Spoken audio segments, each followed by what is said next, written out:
You're at the kitchen table with one lamp on and the rest of the house dark. A shirt is turned inside out in front of you. It's cotton, worn thin in places that get grabbed at the most. You double the thread through the needle because you want it to hold. You take a stitch, then another, and the seam pulls together the way that it should. Then the needle catches. Not a normal catch, not the kind you get when you're rushing. It stops like the point hits something that isn't even fabric.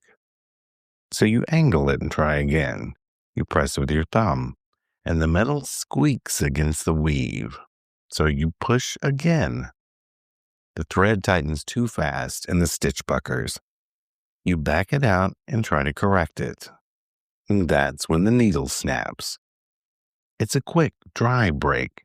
Half of it stays buried in the seam, and the other half pings across the floor, making a sound like a little bell, then goes quiet. You sit still for a second, because the sound is small, but it changes the room you're in. Now here's the thing. People treat sewing like it's harmless because it's domestic, because it's familiar, and it's something your hands can do while your mind is somewhere else. But in magical folk belief, sewing isn't just sewing. You're closing openings. You're fixing gaps. You're working on the very thing that touches your body every single day. Even bedding holds your body while you sleep. When you're sewing, a stitch is a closure, a knot is a hold, and a cut thread is an ending. So when something goes wrong at the needle, when it breaks, when it tangles, and when it won't pass through cleanly, people used to read that like a warning because they understood what sharp tools do. A needle pierces. That means it can fix something. But it punctures holes, which also means it can damage something. That's why you get the old wives' tales about sewing. Don't mend when you're angry. Don't sew on someone while they're wearing the garment. And don't leave a needle stuck in cloth overnight. Those aren't just harmless superstitions. They're house rules meant to keep things in order. And that's what folklore does. It turns practical caution into something you remember. It sticks in your head better than plain instructions. That's what stories do. And it keeps small work from turning into bigger trouble. And that's why pins and needles show up in folk magic and conjure so often. They're common, they're easy to hide, and they do exactly what people want magic to do sometimes. They bind and they fix. They put pressure in a specific place. I'm Papa G, and this is the Feral Folklorist, and tonight we're talking about needle lore, thread magic, and the old belief that sewing can hold more than cloth.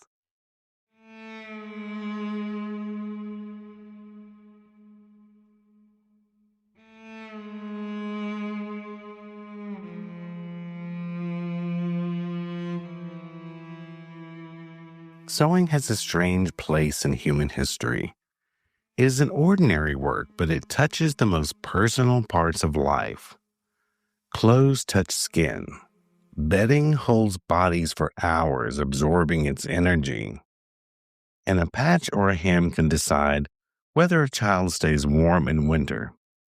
For the most part, cloth wasn't cheap or replaceable. It was the kind of thing you saved by patching, because you couldn't always afford to go get more. And that kind of value changed the way people thought. When a thing keeps you safe, you watch after it, you build rules around it, and you teach your children about it. You tell stories about it because stories are how people remember what not to do. Once clothing became factory work, the needle got faster. In Victorian Britain, a lot of garment work ran on piecework and what they call the sweating system. That meant long hours, low pay, and cramped rooms. 14-hour days were common. A lot of sewing was done at home in the same room where kids slept and ate, and women worked from early morning into the night trying to hit the numbers. So it wasn't a cozy scene of sewing by the fire in a rocking chair. It was about rent and food.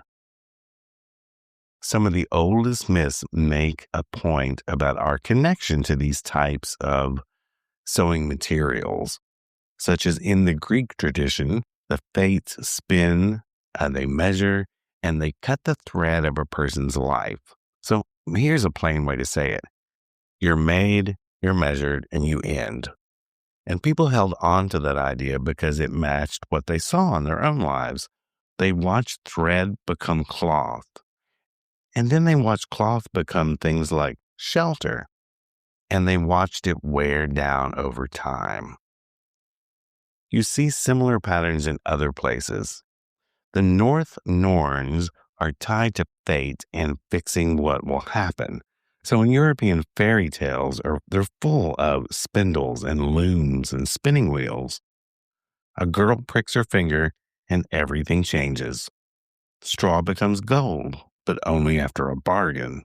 And even when these stories are told to children, they're really about risk and consequences. So the tools themselves look harmless until the tool bites you back. Now, on the ground in real houses, sewing lore got practical fast. One old warning shows up across many different regions. Don't sew clothing on a person while they're wearing it. People said it brings bad luck. Some say it sews them up, like you're closing in on their future. And others said it traps them in a condition they can't shake. The reason changes with the teller, but the rules pretty much stay the same. And part of it is just common sense. You can stab someone. You can pinch the fabric wrong. But part of it is an older way of thinking. Stitches don't just hold cloth. They hold what was in your hands and your mind while you made them. Before electric lights, sewing at night meant lamplight and tired eyes. And that's when you make mistakes. That's when you stick your finger. And if you ruined cloth, you might not be able to replace it. But people didn't always explain it that way. They'd say it draws trouble. The house is quieter at night. You'll notice every creak and every shift. And your mind starts to run a little harder because it's tired. So the rule was simple. Don't do needlework late if you can help it. A sharp tool and a tired mind is how accidents happen. And folks didn't separate accidents from bad luck the way we do now. Pins and needles, they have their own set of old beliefs. In parts of Britain and Ireland, people treated iron and steel like protection, so cold metal was thought to block harm. Sharp points were thought to catch it. And that's why you hear about pins stuck in door frames, cross needles tucked away, and these small bits of metal carried for safety. Same idea every time. Put something sharp where trouble comes in. But the same tools could be used the other way. If a pin can guard you, it can also be used to hurt you. And a lot of traditions would use a stand-in or an effigy when they couldn't reach a person directly. A little cloth doll or a wax figure or a scrap shaped like the body. This is where puppets come in. Some people call them voodoo dolls, but that's really a Hollywood term we don't use anymore. What they would do is they would pin it or pierce it to put pressure where they want it on the body. If you wanted to influence someone's mind, you would put a pin in the head. If you wanted to influence their heart, you would put a pin through the chest area. And pins weren't always about causing pain. They were pinpoints of thoughts or emotions. So that goal was about controlling a situation. Now, here's a part that people often forget about fabric lore. Sometimes the cloth itself was dangerous. Victorian fashion loved bright colors, and some of those colors came with real poison in them. Greens are the most famous example because arsenic-based greens showed up in clothing and accessories, and museums still have to handle certain green garments as hazardous because of the dye. Now later you're going to get synthetic dyes, but they had their own problems. Some of them irritated the skin. Some exposures were linked to serious illness in workers. So if you're living in a world like that where cloth can make you sick or kill you, or where the work wears you down, or where one ruined piece might not be able to be replaced, you understand why people built rules around sewing because the stakes were real. People were especially careful with personal cloth for a reason, like a scrap from somebody's shirt or a handkerchief from their pocket, or a ribbon they wore in their hair. In a lot of places, that was treated as a direct link. Now, cloth stays close to the body. It picks up sweat and it holds scent. And even if you don't believe in that kind of magic, you know that part is true. A piece of clothing can feel like the person who wore it. And that's why it can sometimes get used in magic. Now, quilts and blankets mattered in a different way. In a lot of rural communities, quilting was how people gathered. They stitched together, they talked, and the news of the day sort of moved through the room while the work got done. And that's where some of the rules came from. For example, people didn't quilt when the house was in a fight, and they didn't like leaving a quilt block unfinished overnight. Some said spirits would tangle the thread, and others said it brought bad luck. But either way, it comes to the same thing. An unfinished piece is still open, and open things are easier to mess with. Now, thread comes with its own superstitions. Red thread shows up in a lot of places for protection against envy and ill will, but it can also be used to represent the body because of the color of blood. Not show up for the same reason. You make ties to hold something in place, and you tie to keep something from wandering away from you. Now, in old sea lore, you hear about wind knots. A knot holds the wind. Untie it, and you let the weather loose. Even if you take it as a story, the idea is pretty clear. A knot can hold a condition. Untying it can let that condition go. So people carried that same thinking from boats to bedrooms. Now you bring that into the South, and sewing turns more into a cover. Now in hoodoo and conjure, a lot of work is meant to look like ordinary life. Open ritual could bring you trouble. So the work got tucked into chores and household things. That's where you see sewn packets, little cloth hands, and charm bags. A cloth bag can hold roots, a written petition, personal concerns. Sewing it or tying it shut mattered because a stitch seam says the work stays closed and the contents stayed put. Red flannel shows up for the usual reason. I mean, it was easy to get. It was sturdy. It looked ordinary in a drawer, and it held its shape. It held whatever you put inside it. Red flannel was the most used fabric for creating a mojo bag. I want you to picture an old sewing kit, which was often an old cookie tin that had been repurposed.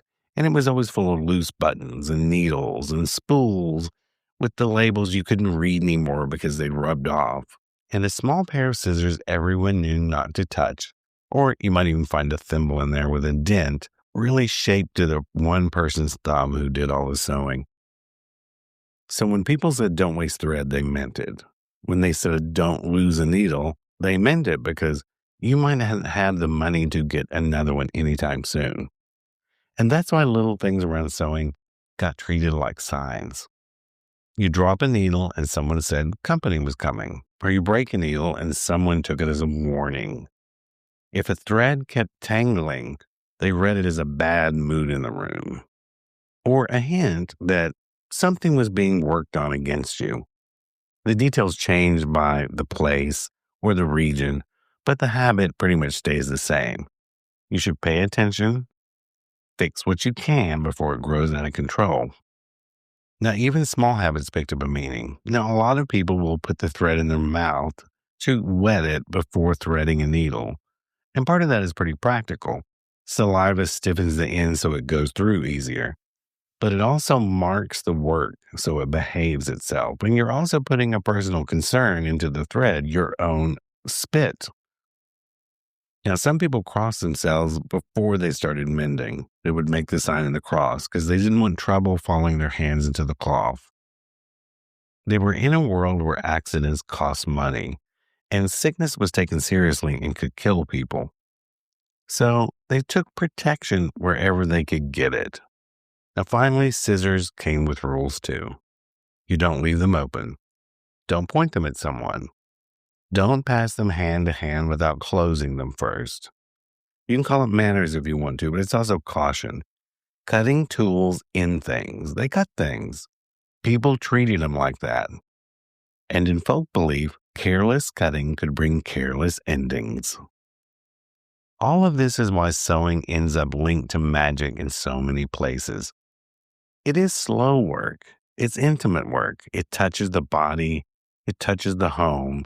And it gives people a way to act on fear and hope using tools they already trust.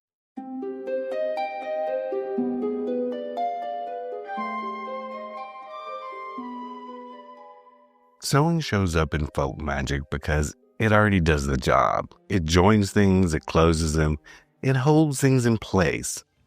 And that's what people wanted the work to do. First use is binding, not as an idea, but as a hold. It can tie up a bundle so you won't spill it, or it can tie up a situation so it won't wander. And that's why knot work shows up everywhere. A knot is a promise you make with your hands. Now, in older traditions, people tied knots to hold a lover close, or to stop gossip, or to keep bad luck from crossing their threshold. The details change, but the idea pretty much stays the same. If you want something to stop moving, you tie it down. If you want something to stay connected, you tie it down. That's why the act mattered as much as the cord being used. Now, people didn't rush knot work. And it wasn't one of these things you chatted through with your friends while sewing. They took knotwork very seriously, and to them, the knot held more than thread. It could hold on to a condition for longer. So if you tie it with a sloppy mind, you get a sloppy result. So you needed to stay focused. Now, second use is piercing. Pins and needles are direct. They touch, they mark. That's why they show up in stand-in work or effigy work, where an object takes the place of a person. So if you can't reach that person, you reach for the stand-in, the cloth figure or the wax form. Or even a folded bundle like a mojo bag can sometimes be named after a person and used. Or some people may use skull candles in the same way, putting pins in them. You link it with a name, a photo, a scrap of clothing, or something else personal. Then the pin does its job. It puts pressure where you want it. It can cause either pain or pleasure. It makes the point you're trying to make to your target harder to ignore. So pins weren't only for harm, like we said. They could be used as guards, too. In a lot of places, sharp metal was treated like a barrier. Cross needles, pins set into door frames, small bits of steel kept near a bed or a cradle. Same thing every time. Trouble comes in, and this sharp thing catches it. It pierces it and won't let it go any further. And the third use is cloth, because it's a container, and it's also a link. Cloth holds what you put in it. Cloth also stays close to the body. Those two facts explain a lot. In hoodoo and southern Appalachia work, a cloth bag might hold roots and a written petition, personal concerns, small curios, and sewing it up mattered because tying a bag shut was one thing, but stitching it shut was something else. A stitch seam takes effort to open, so it says the work is completely sealed. And that same sealing idea shows up in household work too. People stitched prayers into clothing. They would sew protections into seams, or they would hide a charm where only the cloth would touch it so nobody could see it and nobody could take it down. So this kind of quiet work holds because it doesn't draw any attention to it. Now, cloth scraps show up for the same reason. They're easy to get. They're easy to carry. A little strip can be cut from a shirt without anyone noticing. Or a handkerchief could be borrowed and then returned. And that hair ribbon we talked about earlier, you might accidentally forget it in someone's house on purpose. So in magical work, that uses personal links. Fabric is pretty practical. Like we said before, it can absorb someone's sweat, leaving their personal concerns on it. Now bring in the cutting aspect, where scissors and seam rippers and unpicking stitches. A lot of folk work is about stopping something that won't stop on its own. Think of a seam ripper. A seam closes two pieces together, closes them shut. But the seam ripper rips it open. It opens that closure. And that's why people undo work by taking it apart in reverse, because it matches the way the problem was made. They trusted it because they could see it. You can unpick a seam and the cloth separates. You untie a knot and the cord loosens. So this physical change was proof that you were moving the condition when it came to magical work. So when you hear old sayings about tangled thread meaning trouble or broken needle meaning loss, you can hear them two ways. Yeah, they're superstitions. They're also reminders to stop and check yourself.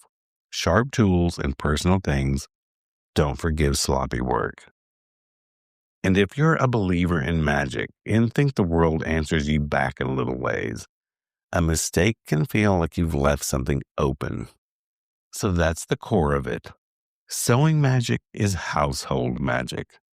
It's small actions done on purpose over and over because that's how things actually shift.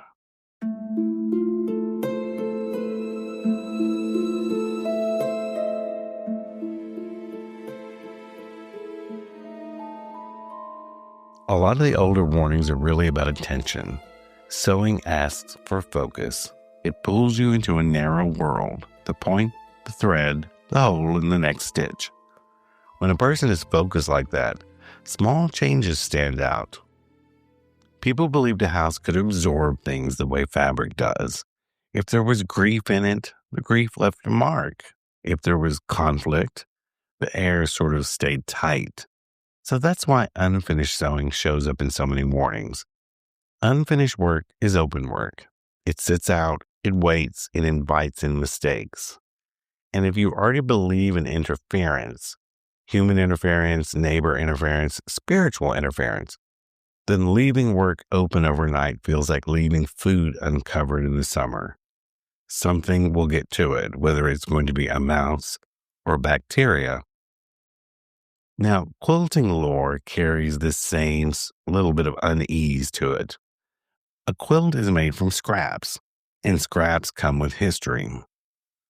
They come from different places. They come from different people. Now, people have always known that. You can feel it in the way some families handle old quilts. They don't toss them around like blankets. They fold them carefully. They keep them in a chest. They speak about who wore the cloth before it became a quilt. And in that way, a quilt becomes a record, stitched together and laid out over the body. Once you accept that cloth can carry memory, the rest of the folklore stops sounding so strange. It also gets a little heavier. If cloth can carry memory, it can also carry anger and jealousy or grief that settled into it. And that's why some households were picky about who was allowed to sew certain things. That is why some people refused to mend when they were upset. They didn't want to bake their state into the garment.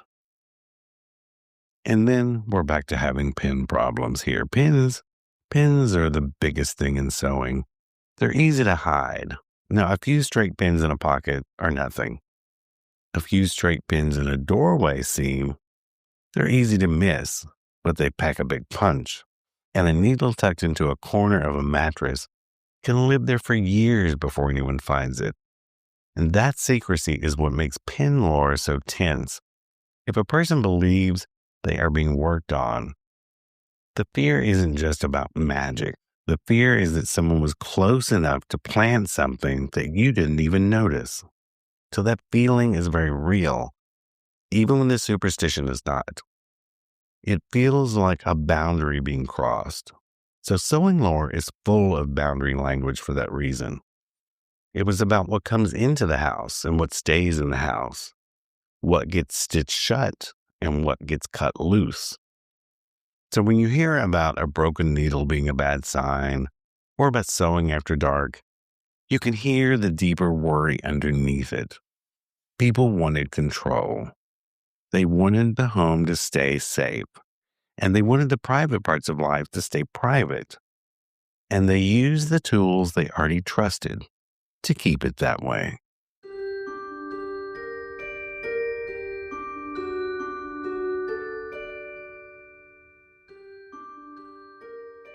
When you strip the topic down, sewing magic is about control in small doses. You don't need special tools. You need a needle, thread, and the patience to do one careful thing at a time. That's why it shows up in protection work. You take something worn often, something that stays close, like a shirt or jacket or a scarf, and you pick a spot nobody checks, like a lining or inside hem. Then you stitch steady, maybe a small cross of the shape of a shield for protection. Needle in, needle out, thread tight and seam closed. And the reason is simple. Clothes sit between you and the world of every day. If you think harm can come through envy and gossip or ill will, you put protection where you live, on the body and in the cloth. The same thought process explains why people use sewing to bind trouble. A knot is a hold, a stitch packet is a sealed condition, and a cut thread is an ending. You don't have to call it anything special. You just do the action that matches the job, and you do it with purpose. It also explains the cleanup habits that come with this kind of work. People didn't leave thread ends scattered all over the floor. They swept them up. They didn't leave needles out. They didn't keep working once they felt their focus slip. They put the tools away to keep them in order, and because nobody wants to step on a pin or a needle with bare feet. So here's the practical takeaway. Treat sewing tools like boundary tools. Use them with care. Don't sew when you're upset. Don't cut when you're angry. And if you stitch something shut, mean it. If you cut something loose, cut it clean and be done with it. I'm Papa G, and this is the Feral Folklorist. And next time we're talking about witching hours, magic, timing, and the clock. From planetary hours to hoodoo moon signs. Why the when of your spell can matter more than the what, and how to sync your work to real world rhythms. Until then, keep your sewing tools clean, keep your seams strong, and if you find a pin where it shouldn't be, don't ignore it.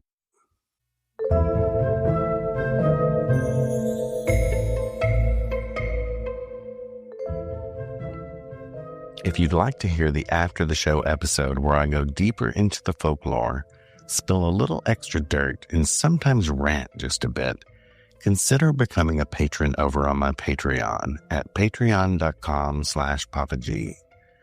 You can find the official site for the podcast at feralfolklorist.com. And if you need spell supplies for any of the workings we talk about on the show, our metaphysical shop, Romangees Botanica, has been weaving magic for over 25 years. That's over at romangees.com.